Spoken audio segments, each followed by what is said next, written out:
faire dans le compte-rendu de la journée. Merci encore Martine, et merci encore Bruno.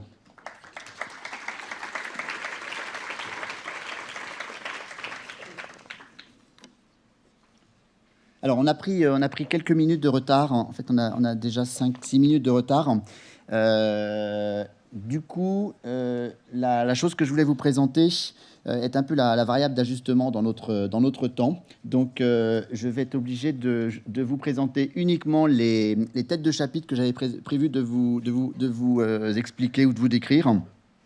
Et à la fin de la semaine prochaine, vous aurez l'intégralité de la présentation que j'avais prévu de faire avec les liens. L'idée de ce cahier de tendance que l'on fait tous les ans est d'aller piocher dans les 300 à 350 articles qui sont publiés sur le site du CLIC chaque année et d'essayer d'en sortir quelques tendances. Donc les tendances que je voulais vous présenter par rapport à l'actualité, à l'innovation dans le numérique patrimonial en France et dans le monde en 2015. J'avais essayé de les organiser en 7 parties que je vais juste balayer avec vous ce matin. La première tendance importante cette année a été le vrai essor ou la vraie consolidation, on va dire, du transfert du guide de visite traditionnel vers les applications mobiles avec 2 sous-tendances, des contenus de plus en plus riches et diversifiés, des formes de plus en plus ludiques et surtout le développement de manière très importante de la géolocalisation indoor.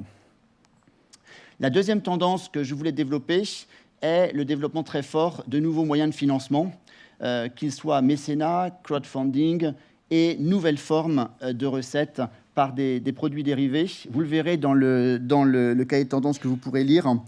Aux États-Unis, les sommes collectées en matière de crowdfunding ont été extrêmement importantes en 2015. Et en France, d'après le dossier que l'on a pu réaliser et publier en fin d'année, 46 campagnes ont été réussies dans le monde du patrimoine et qui ont permis une collecte globale de 540 893 € en 2015 via les plateformes de crowdfunding. Troisième tendance importante, c'est le mécénat affecté au financement de l'innovation numérique. On l'a vu de manière très importante en Angleterre et aux États-Unis. On l'a vu en France avec notamment la BNF et le mécénat de Dai Nippon Printing. Et on a vu également que cette année, sur les 46 projets de crowdfunding qui ont été réussis, 5 ou 6 ont permis de financer des innovations numériques et non pas seulement la restauration d'un monument ou l'acquisition d'une œuvre, comme c'était le cas jusqu'à une époque très récente. Troisième tendance, la poursuite d'un mouvement dont on avait beaucoup parlé l'année dernière, qui est l'ouverture, le déploiement des collections sur le web via le open content, via les API, via le web sémantique. Dans un article du CLIC en mai 2015, Marty Sprong, qui était notre invité il y a 3 ans, avait annoncé que le ReStudio avait attiré 15 millions de visites pour 200 000 comptes personnels créés durant ces 18 mois d'existence. Donc le phénomène s'est poursuivi et s'est même amplifié. Quatrième tendance, un accent de plus en plus important porté sur l'éducation et la jeunesse. Des nouveaux services éducatifs, on en parlera cet après-midi, avec notamment le développement des MOOC culturels ou muséaux. Et du côté des outils jeunesse, le déploiement d'applications spécifiques pour cette cible, la création de sites web jeunesse dédiés extrêmement riches, comme celui du Met Museum lancé cette année, la création de web-séries comme la série Mon œil du Centre Pompidou, et dans une étude que l'on avait publiée sur le site du CLIC, une bonne nouvelle, les jeunes Français de 15-24 ans qui jouent aux jeux vidéo sont aussi ceux qui vont davantage au musée et au théâtre, comme quoi ces 2 formes de culture, on peut parler de culture, ne sont pas du tout en opposition. Cinquième tendance, c'était le thème de mon cahier de tendance de l'année dernière, c'était le visite-acteur. Le sujet s'est évidemment confirmé, on l'a vu aussi dans les présentations de Martine et de Bruno, le visiteur au cœur de l'expérience muséale ou patrimoniale, avec le crowdsourcing, donc l'implication du visiteur dans la collecte ou dans l'enrichissement des contenus, de plus en plus d'expériences sensorielles ou immersives dans les lieux de patrimoine, que ce soit à la Tate, à la National Gallery, ou au Rijksmuseum, qui a lancé sa campagne un peu en décalage, qui incitait ses visiteurs à abandonner leur smartphone pour prendre un crayon et un papier. Et le visiteur prescripteur. 6e tendance, des contenus virtuels, inédits et exclusifs. Donc on a vu l'essor de créations numériques commandées par les musées uniquement disponibles en ligne, ou d'applications ou de biennales uniquement numériques, et la création de visites virtuelles uniquement sur Internet ou sur des tablettes qui permettent de réimaginer des choses qui ont disparu. Je parlais justement de Saint-Gobain, d'imaginer des choses un peu improbables, comme ce musée virtuel des expositions sans gluten. Et récemment, une université du Texas, alors je veux absolument le citer, parce que c'est intéressant pour le monde de la culture et le monde des musées surtout, qui a reconstitué la visite en visite virtuelle, un musée Shakespeare ouvert à Londres en 1789, et dont les experts en muséographie ou en muséologie considèrent que c'est l'ancêtre de nos musées, c'est-à-dire c'est le premier musée ayant été ouvert avec une optique accueil du visiteur. Donc c'était à Londres en 1789, et on peut visiter ce musée qui a évidemment disparu depuis très longtemps. 7e tendance, alors on va dire c'est la tendance émergente, c'est évidemment l'immersion, la réalité virtuelle ou augmentée. Alors on connaissait la réalité augmentée depuis plusieurs années via les applications. On a continué à avoir de nouveaux outils.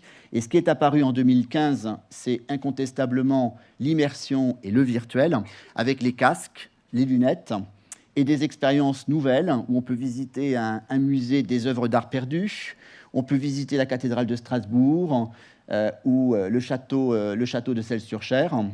Et les musées, on parlait d'expériences, proposent des expériences pendant un week-end, comme l'a fait le British Museum, pour découvrir l'âge de bronze en réalité virtuelle, ou pour aller au centre de l'océan. Et comme chaque année, nos petits coups de cœur du CLIC. Alors, je commencerai par le LAM à Villeneuve-d'Ascq pour son audace numérique, puisque la dernière exposition que le LAM a proposée fait l'objet d'une triple innovation numérique. Il n'y a plus de catalogue papier, c'est un catalogue web. Et ce que vous achetez, c'est un petit carnet que vous achetez avant de faire la visite. Vous pouvez faire vos annotations de visite. Et ce carnet est doté d'un code individuel qui vous permet ensuite d'accéder au catalogue de l'exposition.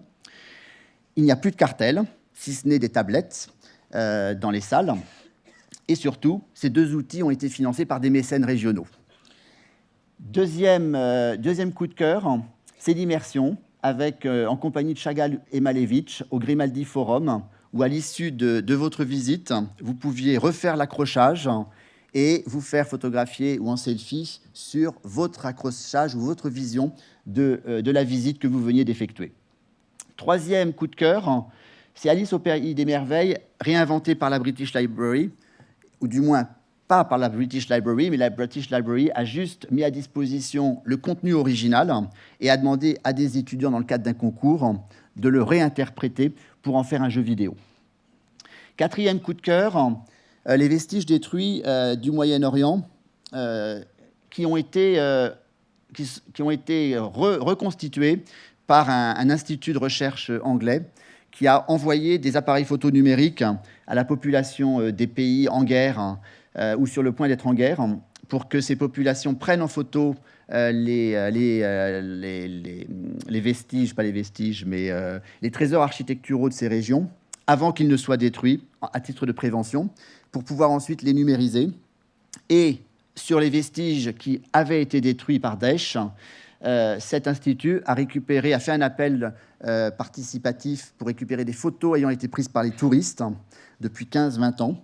Et à partir de ces photos, a reconstitué une des arches qui a été détruite et qui va la reconstituer en taille réelle grâce à une imprimante 3D, la plus grosse imprimante 3D qui est basée à Shanghai. Et cette reconstitution sera présentée à Londres et à New York dans un mois ou dans 2 mois. Et dernier coup de cœur, c'est le projet de Julien dont je parlais tout à l'heure, qui fait son tour du monde en collant ses œuvres préférées. Donc, je vous invite à creuser ces différentes tendances. Donc, à partir de vendredi, dans le cahier de tendance 2015.